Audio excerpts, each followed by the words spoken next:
और ये याद रखो कि जब दो जानू होके बैठते हो ना, उसमें तवज्जो हट जाती है, तो फिर तवज्जो उसकी तरफ करो और ये तवज्जो करो कि हम अल्लाह के सामने बैठे और अल्लाह से का अदब कर रहे हैं। क्या कर रहे हैं? जहाँ भी बैठे तो सब्र ये हो कि हमें कोई देख रहा है। हमें एक मिसाल दूंगा, उस पर एक वाक़या बयान करके बात हो, क्योंकि ये तरबियत ही निशिस्त होती है। ज़ाहिर है इसके हम अक़ीदे का लंगर भी देते हैं, अमल अखलाक का लंगर भी देते हैं और दिफा का भी लंगर देते हैं। अब दिफा कैसे करना है? शरीयत का दिफा, नमूस रिसालत का दिफा, हुजूर की तरफ जो चीज़ भी मंसूब है उस हर चीज़ मंसूब का दिफा, वो भी अल्हम्दुलिल्लाह बताया जाता है कि किस तरह दिफा करना है, किस तरह उलमा की इज्जत भी हमले करते हैं। तो आपने कुरान और हदीस की रोशनी में दिफा करना है और बताना है कि तुम बहुत नुकसान कर रहे हो और अपनी जिल्लत को आवाज़ दे रहे हो। उलमा में तो कोई फ़र्क नहीं आएगा, उनकी इज्जत में कीचड़ तुम्हारे मुंह पे पड़ेगा, उनका तो रुतबा ही बुलंद होता जाएगा, तबाही तुम्हारी हो जाएगी, तुम्हारे ज़रिए कितनों की हो जाएगी जो तुम्हारी सुन के गुमराह हो जाएंगे। ज़ाहिर ये बताया जाता है। आज जो है, आज एक और अंदाज़ है, यानी कि मेरा भी थोड़ी देर पहले ये ज़हन बना था कि आज मैं मुशाहदे पे बात करूँ, क्योंकि दाता साहब का महीना है वो और मुजद्दिद पाक का महीना है और आला हज़रत का महीना है। तो मैंने कहा पीछे भी दाता साहब का लंगर दिया था, आज भी लंगर हो। इत्तेफाक ऐसे हो गया कि ज़ुबैर सामने भी मुशाहदा पे बात करते, यानी मुआफ़क़त हो गई है और मुआफ़क़त तामा हुई है, नाक़िसा भी नहीं हुई, पूरी मुआफ़क़त। यानी जो आगे इन्होंने गुफ्तगू की, मुशाहदा भी की कि एक का मुशाहदा नहीं था उतना जितना उस बच्चे का मुशाहदा था जो उस बुजुर्ग के यहाँ अजीज़ था, क्योंकि उस बच्चे का अल्लाह के मुशाहदे में था कि हर वक्त एक ज़ात है, कोई देखे या ना देखे वो देख रहा है। यही मुशाहदा है ना। अब मैं आपको मिसाल देता हूँ। देखो, आप इधर कैमरा लगा हुआ है, ठीक है, उस्ताद कोई नहीं है, कैमरा लगा हुआ है, बहुत ही बदतमीज़ होगा तो फिर ही कोई उल्टी हरकत करेगा कैमरे के अंदर, वो बहुत बेहया होगा। कौन होगा? बहुत ही बेहया होगा, बहुत नडर होगा। ज़ाहिर है जो बेहया होता है वो नडर ही होता है, हया वाला डर वाला होता है। जैसे हया आ जाती है ना, हया दौलत ही ऐसी है कि खशियत आ जाती है, डर आ जाता है। हया शर्म बंदे के अंदर डर खौफ पैदा करती है। बंदा भी कहता है मैं फिर उनके सामने खड़ाऊंगा। एक फिर शर्म की बात है कि मुझे देखते हो तो मैं मुंह काला करूं, मैंने उनकी भी हया नहीं है। अच्छा, कैमरे की आंख देख रही होती है, इन्हें पता होता है कि पता चल जाना है, क्योंकि वास्ता है ना कैमरा, उसके वास्ते असातिज़ा को पता चल जाएगा कि ये लड़ाई कर रहा था, झगड़ा कर रहा था या नहीं पढ़ रहा था। अब ये बड़े हज़रत साहब बादब होके बैठेंगे, ठीक है, बड़े बादब होके, ऐसे लगेगा जैसे कोई फरिश्ता ही बैठा हुआ है। जो ही कैमरे की आंख बंद हुई, वही हज़रत साहब ऐसे लग रहे जैसे बंधन है। इसका मतलब है कि इसकी फितरत में है, इसकी ये तबीयत में है कि कोई इसे देख रहा हो ना, कोई एहतियात करता है, कुछ हया करता है, कुछ ज़्यादा हया कर लेता है। वो मुझे देख रहा है या इस वजह से वो नहीं करेगा कि मुझे मार पड़ेगी, अज़ाब मिलेगा, सख्ती होगी मेरे ऊपर, तो मैं उससे बचूंगा कि मुझे वो तकलीफ ना हो, या इस वजह से कहेगा कि वो देख रहे हैं सामने अगर वो हों तो भी शर्म की बात है। उनके इतने एहसान, वो बड़े हों, मैं ये करतूत करूं, या फिर बात उन तक जब पहुंचेगी तो मैं किस तरह उनके सामने आऊँगा कि मैं वो तालिब इल्म था, मैं वो शागिर्द था, मैं वो गुलाम था, मैं वो मुरीद था, मैं वो फरमा बरदार था, मैं वो दावे करने वाला था। कितनी शर्म की बात है। खाना खाते हैं किधर? मेरे जहाज में, उसका कैमरा बंद करें ना, ऐसे लगेगा जैसे बकरियां, जैसे रेवड़ से छूटी हैं। कहाँ से? बात तो कैमरे लगे हुए भी ऐसे लगता है जैसे रेवड़ से निकली हुई बकरियां टूट पड़ती हैं, मैं खा लूँ, मैं खा लूँ, मैं खा लूँ, हैवानियत नजर आती है। लेकिन जब कैमरा लगा होता है ना, तो कुछ ऐसे भी तो होते हैं ना, सारे ऐसे नहीं होते, मालदार भी होते हैं, पैसे वाले भी होते हैं। कहते हैं अगर ऐसा किया ना होगा ना, वो फलाना, वो देखो किया हालिया था, उन्हें किसी भी शर्म नहीं है, वो की करता पे, वो देखो थैले च भी बंदा है जे पे, वो देखो सारी ट्रेडों को पोटियों ने रख लिया जे कैमरे में है। उसे ये ख्याल है कि कैमरा देख रहा है कुछ बैठे भी मुझे देख रहे हैं, अगरचे वो मालिक नहीं देख रहा या दावत देने वाला नहीं देख रहा, लेकिन जब उसे खबर पहुंचेगी वो फला वो ऐसा कर रहा था, तो ये क्या, फिर तो बड़ी शर्म की बात होगी। मैं क्या मुंह दिखाऊंगा, वो मैं तो आपको बड़ा मुहज्जब समझता था, मैं तो समझता था आपकी बड़ी तरबियत हुई है, तरबियत याफ्ता है, लेकिन आपके खाने से पता चला आपकी कितनी तरबियत हुई है। अब वो उसके अदब के लिए नहीं कर रहा, सिर्फ अपनी ज़ात को बचाने के लिए ना थोड़ी देर जो है ना बड़े अदब से बैठेगा, कैमरे की आंख देख रही है। क्या देख रही है? आप लोग जब उस्ताद सामने होते हैं, आप लोग भी बहुता बेहया शागिर्द ना हो, तो वो भी हया करता है कि उस्ताद बैठे हो तो मैं बातें करूं, मैं उधर उधर मुंह करूं क्योंकि उस्ताद बैठे हुए हैं। तो उस्तादों की हया करते हैं या फिर उस्तादों से डरते हैं, या तो वो फिर इज्जत करेंगे आपकी, खातिर तवाज़ो करेंगे, इससे डरते हैं, या इससे डरती हैं कि कितनी शर्म की बात है कि मेरे उस्ताद मोहतरम है तो उनके बाद बैठ के पढ़ने की वजह बातें कर लो, मुझे अपने उस्ताद साहब की भी हया नहीं।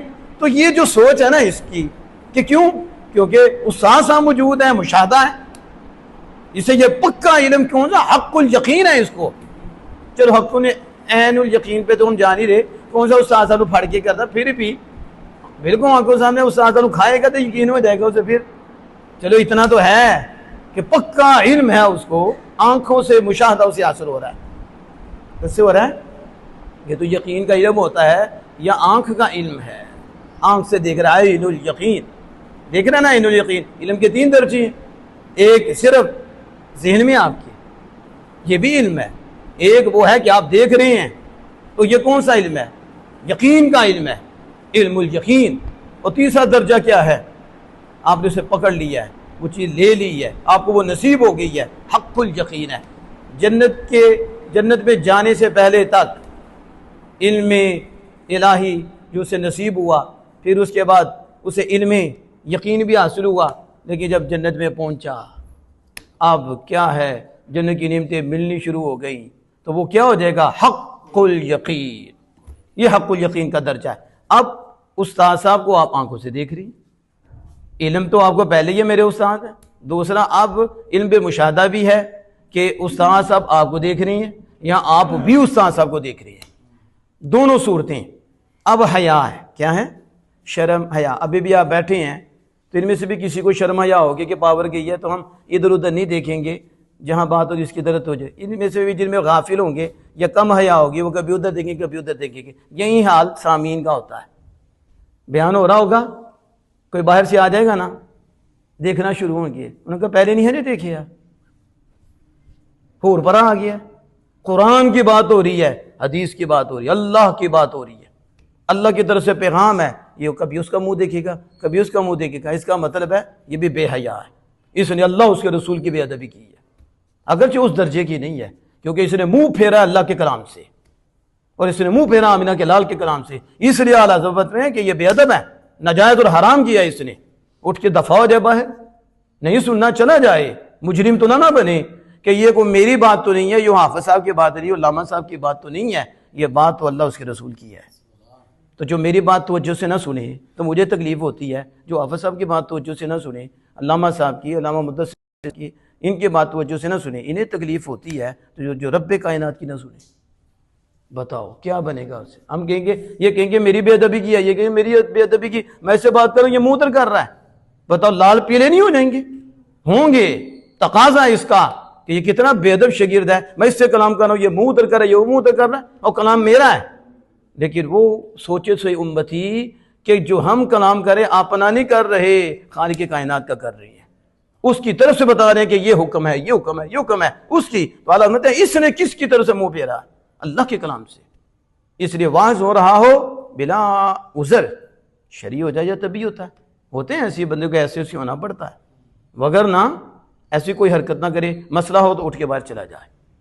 मोबाइल सुनना है, बाहर दफा हो, या इसको तलाक दे उस वक्त, या ले जाए बाहर इसको मोबाइल को, उसे बैठ के मोबाइल शुरू हो जाते हैं। मैंने तो ऐसे हजरत भी देखी हैं कि कुरान पढ़ा जा रहा होता है और वो दूसरे से बात कर रहे होते हैं, बयान करना है उन्होंने, किसकी तरबियत हम करेंगे? उन्हें खुद मुशाहदा हासिल नहीं है, उन्हें नहीं पता रब देख रहा है, तो मैं क्या कर रहा हूँ, कुरान की तिलावत हो रही हो और वो बैठी हो, यहाँ तो बोलने की इजाज़त नहीं, न सामीन को ना जो खतीब साहब हैं उनको, लेकिन खतीब साहब उसके साथ लगे हैं और वो आती हैं खतीब साहब को। अब क्या करना चाहिए? पहले बहुत पड़ी हुई थी तुम्हें, पहले कहाँ थे? पहले सारी डिस्कस करो। लेकिन जब कुरान शुरू हो जाए, मजलिस कुरान है, इसमें अब किसी को बोलने की इजाज़त नहीं है, बस सुनने ही का हुक्म है। तो वजह से देखिए हमारे ख़त्म बढ़े जाते हैं, अभी पूरा नहीं होता, उनकी नु पढ़ाइए। नाउज़ुबिल्लाह मिन ज़ालिक।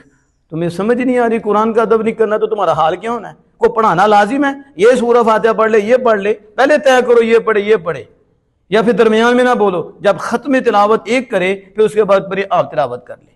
तो मैंने देखा कि वो बयान करने वालों से, वो बयान करने वाला भी खुद बुला लेता है, वो तिलावत हो रही होती है, ख़त्म बढ़ा जा रहा होता है। दुरान कुरान की बात कर रहा हूँ।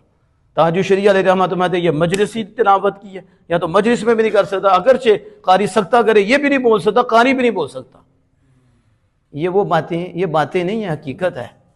ये असल वो लोग हैं जिनकी मैं बात कर रहा हूँ, जो तुम्हें नहीं देखते थे, वो खालिक कायनात को देखते थे। हमें कोई देख रहा है और किसी के यहाँ हमने हाजिर होना है। ये बातें मुशाहदे के मुतालिक जो मैं कर रहा हूँ, इन सब का ताल्लुक मुशाहदे से है।